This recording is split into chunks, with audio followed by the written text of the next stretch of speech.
Novel Bamukmin mencak-mencak ancam rusuh konser Coldplay, Sandiaga Uno tak takut digertak. Menteri Pariwisata dan Ekonomi Kreatif Republik Indonesia Sandiaga Uno santai saja menanggapi sikap Novel Bamukmin yang mencak-mencak ancam rusuh konser Coldplay. Sandiaga memastikan konser Coldplay harus mulus. Gertak yang dilakukan tokoh Islam garis keras Novel Bamukmin tak bikin ciut pemerintah termasuk Sandiaga Uno. Seperti diketahui, karena benci pada LGBT, Novel Bamukmin dan kawan-kawan akan berbuat onar saat konser Coldplay di GBK Rabu 15 November 2023. Bahkan Coldplay yang akan tiba di tanah air hari ini akan diadang Novel Bamukmin bersama teman-teman dari Gerakan Nasional Anti-LGBT. Gertak yang viral di media sosial itu ternyata dipantau Menteri Pariwisata dan Ekonomi Kreatif Sandiaga Uno. Menurut politisi P3 ini, gertak apapun percuma, pemerintah tak akan goyah dan memastikan konser Coldplay berlangsung sesuai rencana.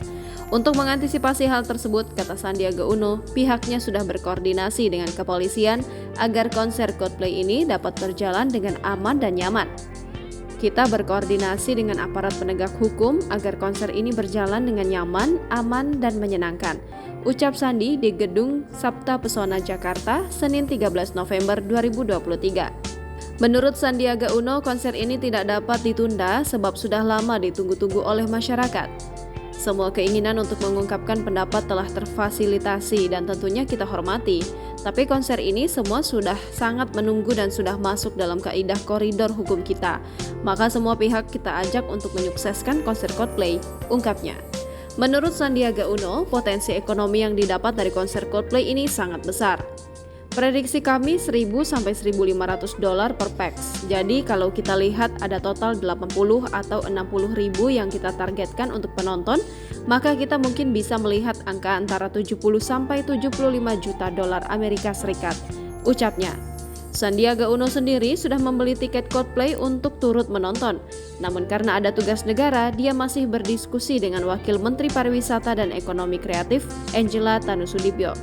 Terhadap ancaman Novel Bamukmin yang mau bikin rusuh, menurut Sandiaga Uno, semoga hal itu tidak terjadi. Kita akan pastikan dulu, jangan nontonnya, tapi persiapan dan konsernya sendiri ini harus berlangsung dengan lancar. Karena ada beberapa konser dalam beberapa hari terakhir ini mengalami kendala. Ini harus kita pastikan, jangan sampai Coldplay yang semua mata tertuju ke Indonesia, kita harus pastikan konser ini akan berlangsung dengan mulus dan tentunya berdampak ke Indonesia dan ekonomi Indonesia, tandasnya.